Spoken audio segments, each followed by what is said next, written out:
નમસ્કાર, હું છું પ્રિયા અને તમે જોઈ રહ્યા છો જનતા કી જાણકારી ન્યૂઝ। નજર કરીએ આજના સમાચારો। રાધનપુરમાં નર્મદા વિભાગના કર્મચારીની તગડી ગફલત સામે આવી।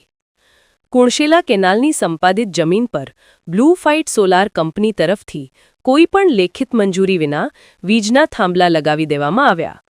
સ્થાનિક લોકોએ જ્યારે આ બાબતે નર્મદા વિભાગના ડીવાય ઓફિસર કૃષ્ણાબેનને પ્રશ્ન પૂછ્યો ત્યારે તેમની તરફથી મેં મૌખિક મંજૂરી આપી છે, પ્રપોઝલ તો હવે મુકાશે રૂપે ગોળમોળ અને વિરોધાભાસી જવાબ મળ્યો। અહીં મહત્વનો મુદ્દો એ છે કે કેનાલની જમીન સરકારી મિલકત, કોઈપણ કામ લેખિત મંજૂરી સિવાય શક્ય નથી, છતાં પણ મૌખિક મંજૂરીના નામે થાંભલા ઊભા કરી દેવામાં આવ્યા। આમાં સવાલ ઉઠે છે, શું આમાં કર્મચારી અને કંપની વચ્ચે ગોઠવણ છે? મંજૂરી વિના સરકારી જમીનનો ગેરકાયદે ઉપયોગ કેવી રીતે થયો? શું કોઈ લેવડ દેવડ તો નથી? સ્થાનિક ગામજનોની સ્પષ્ટ માંગ, નિષ્પક્ષ તપાસ થાય અને જવાબદાર સામે કડક પગલાં લેવાય। હવે મામલો ઉચ્ચ અધિકારીઓ સુધી પહોંચશે। નોંધ: નર્મદા કચેરી કર્મચારીનો ઓડિયો સામેલ છે।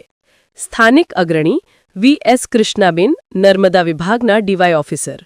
રિપોર્ટર અનિલ રામાનુજ, રાધનપુર, પાટણ।